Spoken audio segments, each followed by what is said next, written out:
Yeah, they come out with a lot of weird things. I know Sylar, yeah, he was loving that Battle Fury Ursa, and then Chen comes in here, but at the same time, it's like I've seen Old 11 play offlane Chen, which it's like you look at all these heroes, and it seems like China kind of develops these like weird changes. Like they're evolving the meta constantly, and like Void Spirit, for instance, like we were seeing Jinkyu, he was playing the Void Spirit in the 4. He was also playing the Nature's Prophet or Nature's Prophet 5. Like it's they play almost every hero in every position. I kind of love it, and then it kind of leaks into other regions.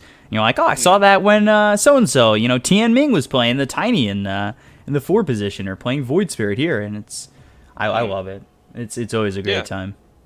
Same thing with the Enigma, right? I think you mentioned Old 11 before. He was the one Yeah. that started bringing it to his pubs. He had something like a 20-1 win rate with it, and then suddenly everyone starts picking it up, starts going Necrobook, and now Necrobook is very much the staple, at least until these next few changes come out, which should, fingers crossed, be happening soon-ish. Praise the Ice Frog. Yeah, I'm really hoping for some sort of change soon. Ice Frog, he's got a schedule set. But TA for DD, most likely mid. And they've also got God King in the safe lane. He has come on such a journey from trialing with newbie to buying Midas first item Terrorblade with that newbie trial, which never worked. But he tried it so many times, and now he's here with SAG, who are like quietly moving up and up in terms of like rankings here for China. Like they've been a pretty consistent team. And it's interesting to just see them evolve. And then you've got, of course, Aster with so many staple names. And you've got 2 4s with Bkop and Fade. I mean, Bkop was the guy. He was the roaming 4. He was what everybody strived to be in that position. And now he's sitting here in the 5 position below Fade, which was a little bit of trouble for them because they went back and forth kind of trying to figure that out. And they've finally kind of found a home with it. But we'll see if it's enough, especially with the other teams in this region. Yeah, they've settled somewhat. You mentioned Bobika, obviously, like one of his most iconic 4s was the Monkey King just jumping around the map, creating so much havoc there. And I mean, Fade, Aster is a team that they're not scared to do that sort of wacky sort of style. Like, there's been games where Fade's gone position 4 Zeus, and he literally doesn't leave his high ground the entire game. He's just there to use the Nimbus, and he's there to use the Thunder God's Wrath. And then maybe if they get a couple of kills, then he'll TP in and start to have an impact in that way. But very much going for the unique style like this glass cannon build, and well, they've got a lot of damage here already with the Nature's Prophet and the Void Spirit. Yeah, the Nature's Prophet has been like not quietly deadly. I feel like it kind of came into the core role quietly because of how deadly it was. Like that Wrath of Nature is so good; it can do so much damage just level 1, and then almost people forget you also get a boost to your base, your damage. And it's like, oh, I have an extra 16 damage, I rotate, I use Wrath of Nature, I'm hitting a little bit harder, and all of a sudden you win a team fight, Wrath of Nature does 700 damage, you're like, oh, cool, level 6 Nature's Prophet, that's balanced. And I feel like they're probably going to throw this Nature's Prophet onto either, most likely the mid-roll here. Obviously they've got the Void Spirit, but I can see that just as well working in a 3 or 4, just because with the Prophet, I think particularly against the supports on Sparking Arrow, you want to be buying something like an Orchid here, just because Chen isn't one of those heroes that naturally builds into something that's going to be able to save you from a Nature's Prophet TPing onto your face. You know, he doesn't go a 4-stuff, he doesn't go a Glimmer Cape, at least not first items. You know, he needs that early mech. Occasionally you can go a Medallion, if it is a support, that is.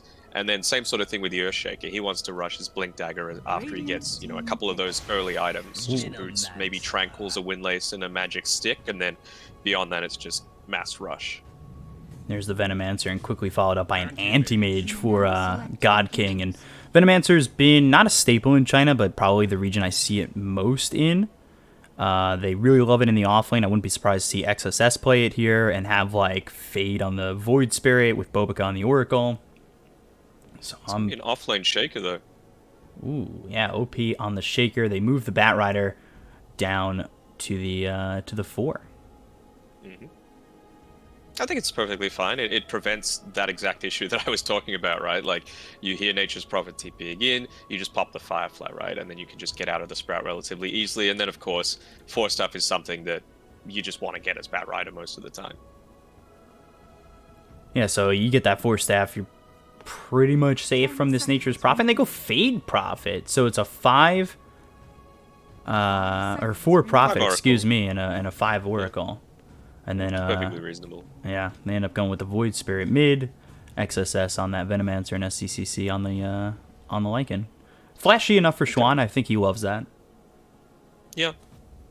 I think it's perfectly reasonable, right? Like, Void Spirit's one of those heroes that as soon as you hit level 7, you can just rotate through these other lanes, you've got your Resonant Pulse maxed out, and, I mean, the thing that Aster have is an insane amount of burst damage coming through with Lycan, of course, pops that Shapeshift. There's no heroes really that can just run away. Void Spirit, just mentioned, Wrath of Nature even, on a position 4, right? It does just as much damage if you're a support versus a core. With just popping your ultimate there. And even Bkop, to be honest, like Purifying Flames, 2.25 second cooldown, it's a lot of damage that you can't always just heal through with a Chen. Yeah, the Purifying Flames, aka the Killsteel God spell, because it feels like Oracles, they start the game like 7-2, because they're just constantly using Purifying Flames on someone who's just about to get away. But you can really harass with that. It's kind of disgusting early. I don't know if really there's much answer for. Not really. I mean, and considering you can use the Purge as well to get rid of the healing portion of the debuff, it's a nice handy way to get the better end of these trades. Like, Oracle isn't a fantastic lane winning support, but it is very much a necessity when coming up against this Bat Rider. Prepare for battle. But looks like Sparking Arrow might be shifting things up a little bit. They're throwing the Bat Rider towards the bottom side of the map, despite the fact that it's going to be Felix playing it in his 4 role. They're also looking to throw XSS mid, it seems. We'll see if they keep it that way. I know musical lanes has been kind of a thing that's been going on. I've seen it a couple times in China where then, like, you've got the 1 and the 3 not knowing where to go, and they farm this camp together as they just let the supports get to level 3, and all of a sudden the supports are loving this game of Dota a little bit more than they would. So we'll see if they King's keep just going. busy dancing inside the base. I think maybe they're trying to go for a double block here because they're expecting the fact that it's going to be a Veno mid against this TA, and they're like, right, we really need to get TA the early levels, make sure the wave is pushed right underneath that tier 1 Radiant Tower, so you can at least get that experience that you need to be able to more favorably trade against a Veno that's always going to have a debuff on you and make that refraction pretty useless. I guess the one advantage that you have with the TA over the Venomancer is your base damage, Veno having one of the weakest ones in the entire game, so if you can get those earlier levels, you're able to contest a lot more easily. Okay, so they'll leave DD here solo for now. And then have God King, yeah, set up towards bottom. Will Red Panda try and help out here a little bit? No? Tiny bit. He just walks on through the mid lane, gives him about half a second to block, but we can see double blocks coming through here from Bkop. Not going to be enough though. DD, he's having a favorable position here. And interestingly enough, Felix TP'd top. Not that I think he's going to die too early, but if he dies quickly after that TP, like, that is a bad feeling to have to walk all the way back to lane. You're going to love to be aggressive and you know, use that sticky napalm, get to that level 2 for Firefly as quickly as possible. Although I do see Bat Riders from time to time go level 2 on the Flame Break. Yeah, it's a good little additional burst of damage, twice the duration of the burn, twice the impact. I'm always looking for those value points, right? The things that make a big difference from level 1 to level 2. So we'll see how this lane goes, because they've got the Fortune's End, so sticky napalm might not be that much of an issue for them to deal with.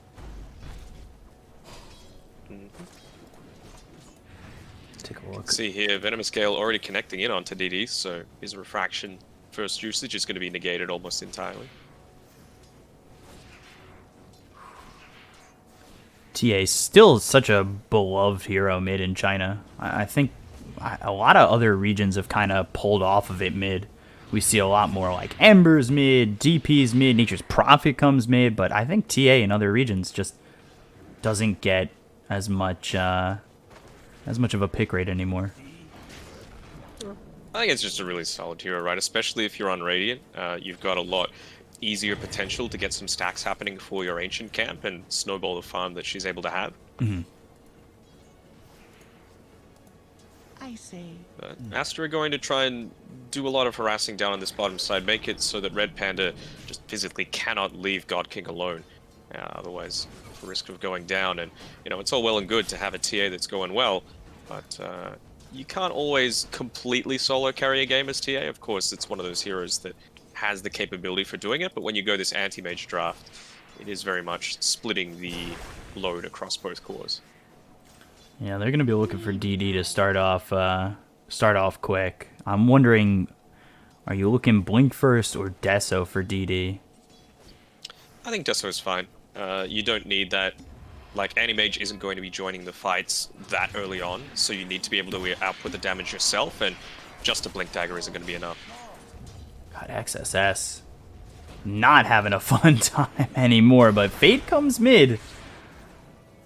Not that that's really gonna cause too much of an issue, but I'm pretty sure I just watched XSS get a salve stopped via Sideblades the second he popped it, and that is just an awful feeling. Oh yeah. And this just shows that second mover advantage that you can have with obviously the Nature's Prophet TPing first, wanting to get those refraction charges and try and bait out some form of TP, but with this anti-mage here, he's happy to lane 1v1 against a Void Spirit, right? The Chen doesn't need to be there as long as the Nature's Prophet's gone. So, Sparking Arrow, they're happy to take that exchange. Yeah, Red Panda finally comes back and he'll spot Fade. Red Panda in control of a Treant, a traitor in the eyes of Fade for now. That's one of those... This is the thing with Red... Oh. Go ahead. I was just going to make another follow-up joke. Nothing important, honestly. Oh, I was just saying, oh, they're really going aggressive here on Tachuan. He's got the one bottle charge, but will it be enough? Doesn't look like it. Red Panda getting the kill. Can he get Fade too? Ooh. Very close to getting himself a couple of kills here at bottom. And you were talking about how Void Spirit was struggling against this anti-mage, and you know, Nature's Prophet just sent level 2. Not much of an impact to really keep God King away. And God King went aggressive on that, too. The blink forward, only level 1. Like, that's the advantage you have with a Chen, right? Like, you just get the favorable sides of trades, both with your attack range, it's really good, plus the Divine Favor and Headdress means that you're always going to be a whole lot more sustainable. Already has this Ring of Health, extra regen, 9.9. Like, this anti-mage having a good time, and this is one of the God King staples. Like, yeah, Terrorblade was one of them, but as time kind of went on, I saw him really loving this anti-mage. Yeah. And we'll have to see which Sparking Arrow it is that shows up, right? Because throughout a couple of previous leagues, I think he actually took first place in one of them, and then they followed that up with like a second or third last place in the league immediately following. So it just shows how dynamic and how close the Chinese region is, that any team can win on the day. Trap on XSS. Felix Chaba coming over towards mid. Venomous Gale hits on a DD. They're going to rotate the Oracle. Felix right on XSS, trying to burn him out, and will do so successfully. The trap having that extra level over the Venomancer causes him to, you know, be able to get that kill. And they also rotate the Oracle and the Nature's Prophet, so a lot of stress alleviated on the side of SAG in these side lanes. Yeah, I just feel like they're being so much more efficient. Even here with this rotation, Felix realizes, right, I've got a TA, he's got his side blades, let's stack up this camp. Unfortunate, though, that, well, for him at least, that Xi'an's going to be able to grab this regen rune, so he should be relatively healthy. Going back to what you were saying about SAG, that was, I believe what you're talking about is during that span of like 4 or 5 Chinese leagues happening in the same like month. Because it was DPL, and then there was CDA, and then there was DPL CDA, and like 2 other tournaments they were taking place in. a pretty booked schedule. And then, as we talked about in the draft, it was like 3.5 weeks of just pure silence from the Chinese region. Finally getting back on it. Yeah, always good to see more Chinese darts. Wouldn't be surprised if they announce like 8 more leagues tomorrow. I feel like that's very of the region. It is a distinct possibility. Well, now, it has to be said, OP's been doing pretty good on this top side of the map. He's reached his level 6 before SCCC, but SCCC is on the top of the net worth charts here right now. So will he be able to convert it? That first shapeshift is so impactful, you need to try and make something happen. So, I mean, he's got his Necro book, so he's going to be able to output a decent amount of damage himself, but what key item timings do they really have on their other heroes? Not much, really, it has to be said.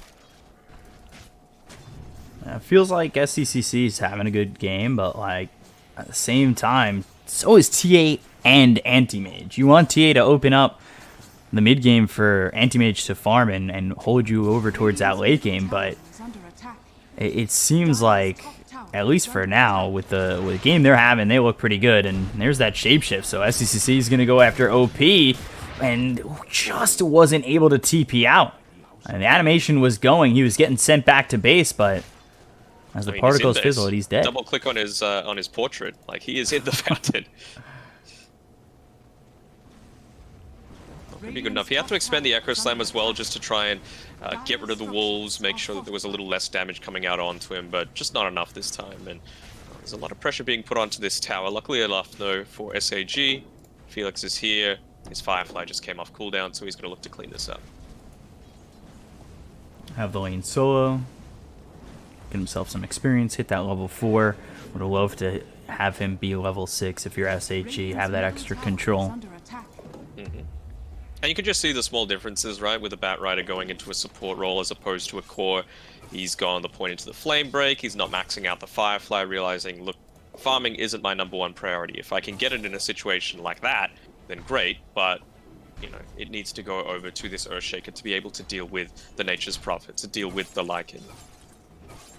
Radiant's middle tower is under attack. So, that's Triple C hitting that level 2 on the Necro book, looking for that level 3. I'm interested to see if he goes. I've seen a couple Lycans go Helm of the Dominator as well. Wonder if that'll be the play. He doesn't have anything else queued up just yet. Yeah, I think it's perfectly fine. Very well-rounded item. You want to be able to, of course, synergize with the Nature's Prophet as well. Perhaps less so, considering it is a support. And, well, speaking of supports, Bkop is getting dived on this top side a bit. Yeah, nobody coming to help him out. He's just trying to survive around the tower, and finally a TP comes in. Bkop is surviving it all. He is level 5, and Chuan looking to get a kill on a Felix Chaba, whose Firefly's over. Get the rotation in from Fade. Chuan, after the Purifying Flames, I know Bkop was looking to steal that kill. He's got Purifying Flames level 3. But Chuan does get credit for that one, and it's good rotation. They were leaving him high and dry for a long time, but very survivable just by himself, and was able to make enough space and time where, you know, you had the Void Spirit come over and get a kill. Yeah. Made sure to stick around the tower for that extra armor, for that extra 1 point of regen, and then of course he's got quite a defensive build going with these this headdress, and he can just negate a lot of the damage coming through with that Fate's Edict as well. So Bkop hit that 6. He's got that False Promise, that save for the mid-game. See how well that helps him out in these early engagements, because it's been kind of like 3v1s and 2v1s and pickoffs here and there. Nothing to really bang out just yet, as XSS, there are a lot of heroes here to spot him and chase him. Fissure comes in, Chuan comes through. There's the lasso onto the Venomancer. Chuan already out of this one as OP commits the Echo Slam. I'm not certain that was exactly needed to kill this Venomancer, but they'll take it. Yeah, I mean, if the thing is, they committed the Divine Favor for that, relocating OP to be in the area to get that kill, so I think they're thinking, well, it's got about a similar sort of cooldown. We can sit back on our laurels a little bit because we've got our Anti-Mage and our TA farming, and now we're stopping one of their cores from doing the same, so they're happy to expend it just to secure the kill. Chuan moving forward, Felix with the Fortune's End, and really killed off as that Wrath of Nature flew forward, and they got the kill. They've got the Aether Remnant, locking in DD for a second. Damage on a Fade is heavy with a Meld Strike, taking away that armor. He kills off Fade, so far a 1-for-1. DD on the run. Resonant Pulse, and the Dissimulate. OP God as well as DD continuing to try and get out, and there's the Blink. There's the Escape with just 30 health. They'll get OP. There's no way he gets out of this one. So a good job by Aster to get a couple, and I wanted that fight to end a little quicker so I could see how much damage Batrider took from that Wrath of Nature. God, it looked like he went from half to dead. It was a lot, and well, in the meantime, I mean, that's a really big win for Sparking Arrow, right? Your TA doesn't die, you expend 4 heroes, and God King, he's just farming up the entire time. He also expended that Shapeshift, so it's going to be another minute or so until you're able to make that form of aggression happen again. While all that was happening, they lost the tier 1 bottom, but both safe lane tier 1s have been taken. Should open up the map a little bit more for SCCC. I wonder if they'll be able to choke out Anti-Mage, because God King's having a fantastic game so far. Yeah. I feel like you'd be a little disappointed with how the start's gone if you're Chuyan here. I know he had to make that rotation through to be in the off lane, but even still... He's going to get chased, he's going to get killed. XSS comes in for the kill. Yeah, I feel like Void Spirit's one of those heroes that you need to have a great early game on to be able to snowball through. Like, sure, you can get your level 7 and start to make those rotations, but I feel like, especially in this offlane, that Aghanim Scepter after the Evil Scepter is going to be so important, just for being able to control up, particularly this Anti-Mage and potentially even the TA with the Blink and, of course, the Refraction, huge portions of their survivability. So if you're able to negate those, then there's not too much that they can do, and that allows SCC to maybe roll over them. Yeah, they're really going to need that extra control. The Yules into the Aether Remnant is huge because they don't exactly have that much control to begin with. Fortune's End flies after DD, but they're cut off. Fissure comes in right in front of Bobica, and they're unable to make the distance.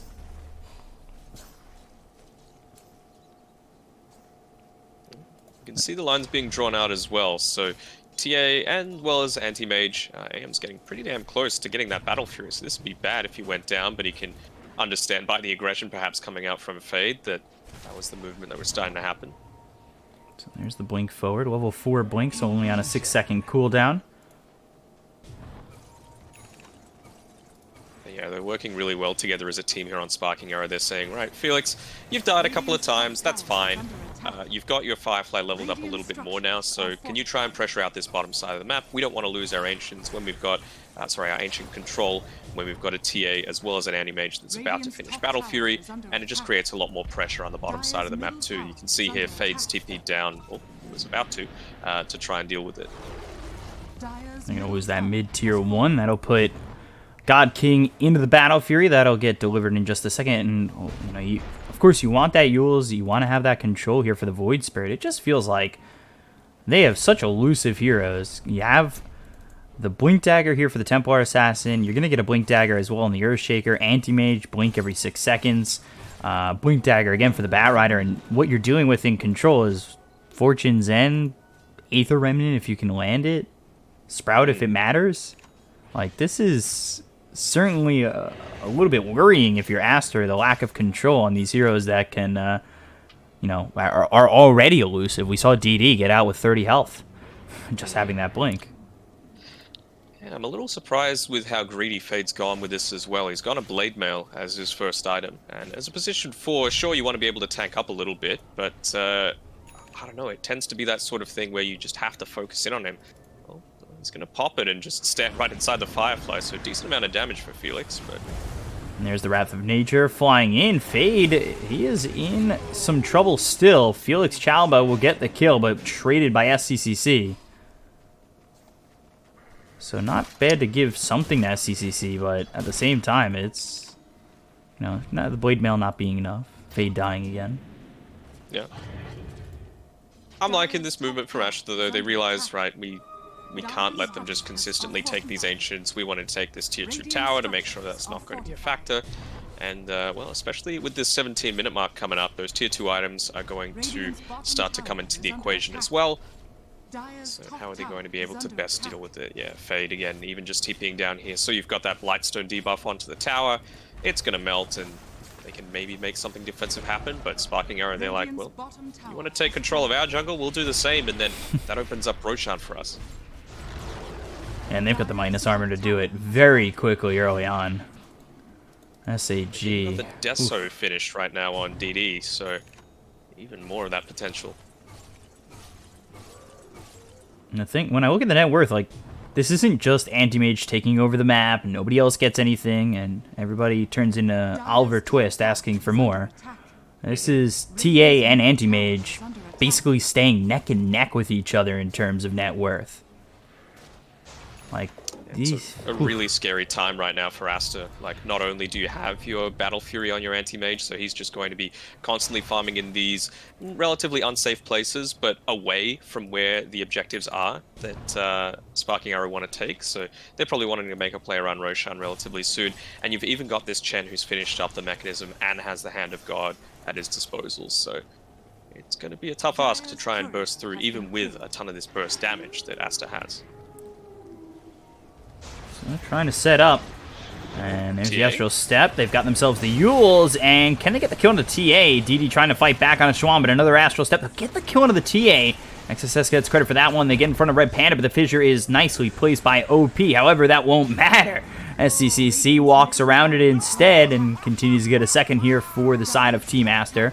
While Anti-Mage, he's cutting the creep wave, so not really trying to allow this push to continue. Radiant's middle tower Yeah, has a little bit of poor positioning there from Sparking Arrow, it has to be said. OP, they just acquired the Blink Dagger, so you had the capability to try and turn that one around. As I was saying before, Mechanism was popped, so that little bit of extra armor coming in handy on a TA, but it was just pure weight of numbers overwhelming him. So Blink Echo Slam could have perhaps turned the tide, but not this time around. They're going to smoke up here with the three Radiant are heroes scanning. on Sparking Arrow, and they're going to have DD coming back onto this top side, so trying to make a play happen around this Roche. They even use the scan because they feel like it might have been happening. Head over towards Roche. Trap placed in the pit. Drawn on the high ground here with Fade and XSS. They're looking. They've got the Blink Dagger ready with the lasso. Felix, though, hit with the Yule, so this is problematic for the side of SAG. Echo Slam comes in from OP, lands on a 2. God King follows it up, and they've got the kill on a Fade and Juan. So they've taken out the Void Spirit as well as the Nature's Prophet. They go after XSS. The damage from the DD now with this Desolator. He's got the ulti from Bobika. They've only taken out Felix Chaba. Wrath of Nature comes in. Red Panda drops. So does Bobika. XSS trying to fight, but DD gets the kill there. He'll end up losing his life to SCCC. God King, he's got some help here from OP as they take out Fade. And this might just be a full team wipe. SCCC trying to get OP as he TPs out and the blink away from the Anti-Mage as he gets low. 4 for 3 in the favor of SAG. Yeah, buyback expended as well. I suppose the dieback was also used so you don't have that super long timer again after the next death for Fade, but you'd have to say it's a favorable trade again, gone the way of Sparking Arrow. They abused the fact that Shapeshift wasn't available for this Lycan. It would have been a completely different team fight for them, and even a little bit of bad luck coming through from Sparking Arrow there. TA ended up killing herself on the Necrobook Warrior unit. Yes. What a way to die. Ooh, Felix. He doesn't have lasso. And now the minus armor comes in from SCCC, and Felix Chaba just getting chased down. One more shot. Ooh, stays alive for a second longer with the wand, but at the end of the day, still falls. OP, though, he's here. And lands the fissure on SCCC, no follow-up. Locking out here a little bit, grabbing the Van Brace on God King, so he's going to accelerate his farm a fair amount. He had his poor man's shield backpacked with no other neutral item. I was like, what are you doing, man? God, 13,000 net worth here for the Anti-Mage. I will say, though, Aster, if they can come ahead in a fight, we saw what they can do in terms of taking out these buildings and pressuring SAG's objectives. Like, if Aster can string it together, like, I think one Anti-Mage kill can put SAG in a difficult spot. Mm-hmm. That's And that's a very why big he's if. itemizing the way that he is, right? He's got the lifesteal, he's going to have his SMY coming out to him now, so even with that small amount of lockdown that you've got on Aster, it's going to be reduced even more with that status resist.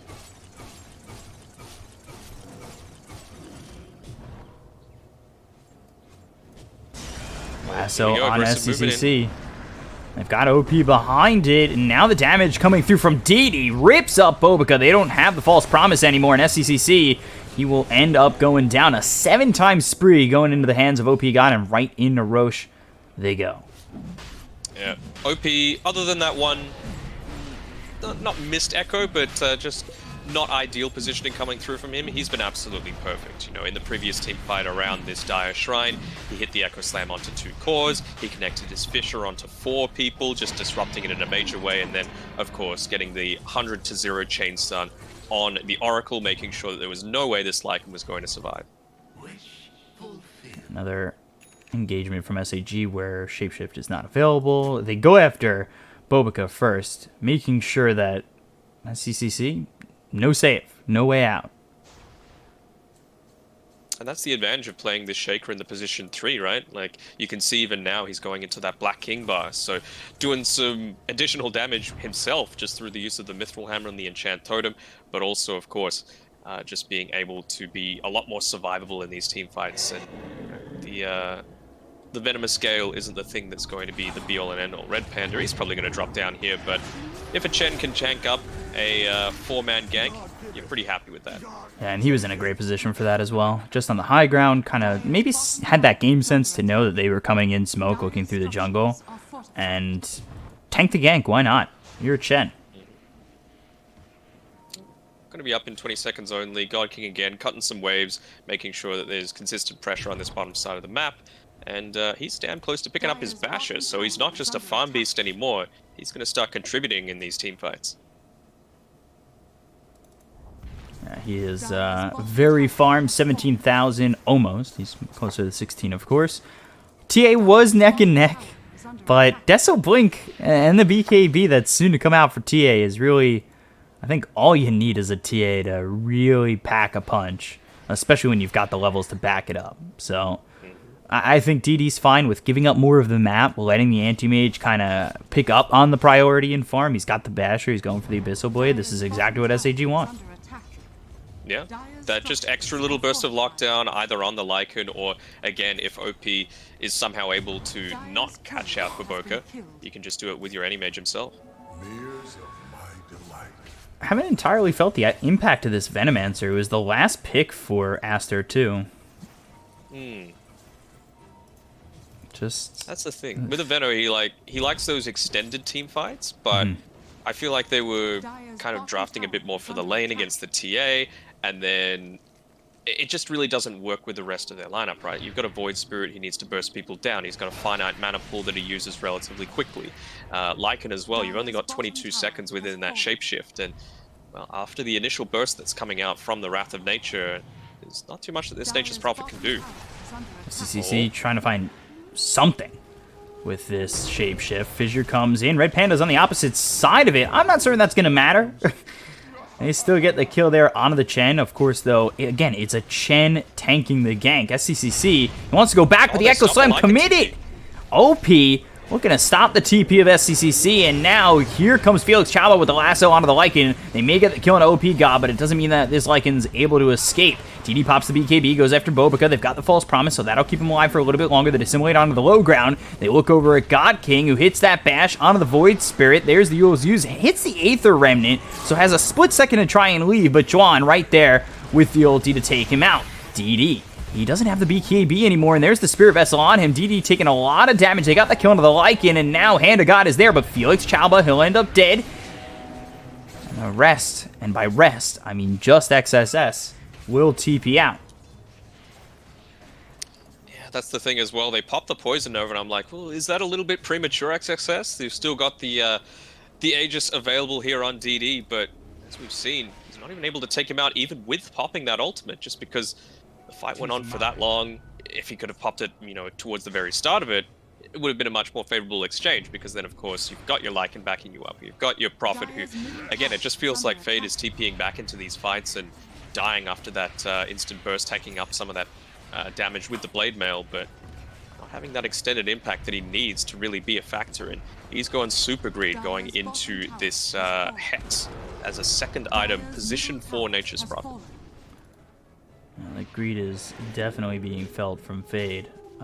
in terms of maybe a lack of impact. The Wrath of Nature still can feel good here and there. I will say it's a Battle Fury lasso onto XSS. No way out of this one. And SAG now forward with the Abyssal. Fate pops the Blade Mail, and I just don't think this is going to be enough for them to really even try to turn this. However, SCCC used the Shapeshift. They got the Aegis of DD. Yeah, it was going to expire in 10 seconds anyway, so DD's happy enough. God King is just putting the pressure on. I was going to say that if they can get this Ags on the Void Spirit, that would be great. They don't have a Manta on the Anti-Mage. Dire's middle tower is under Purge attack. that silence.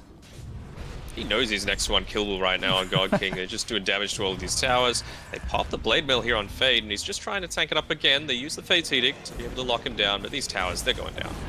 Yeah, Racks are gone. OP with the nice Echo Slam. Fade gone. Chuan trying to get out of here, but there's the Abyssal Blade to lock him down. The False Promise isn't going to be enough, it seems like, as they chase down Bobika. They look for the rest. He gets into the well. Chuan does survive, but SCC won't. So that's a third. The buyback comes in from Bobika, trying to hold on, but GG's already called by Aster. SAG, first game of the event, first victory. Looking real good with that draft and the way they played around the map. Looking...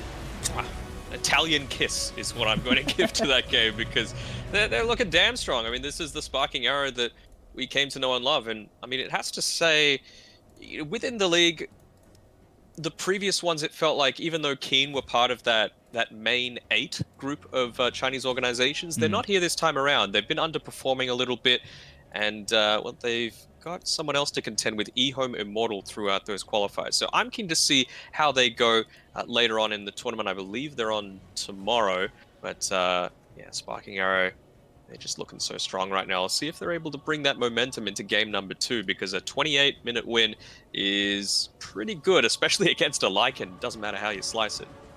Yeah, especially in a group. I both groups. I look at. I almost don't know which group is harder. I want to say B, but then I look at A. It's like, from the perspective of SAG, it's like Aster, LGD, and CDC with Ame, and then I look at Group B and I'm like, IG, RNG, and VG.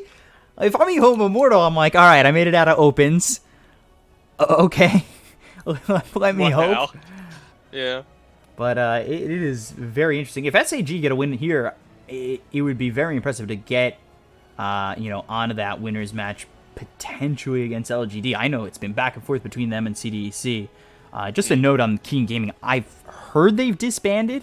They didn't actually compete in the open qualifiers for this event. I'm a little surprised, and it kind of leads more towards that they did. But yeah, I mean, SAG, God King especially, 5-0-9.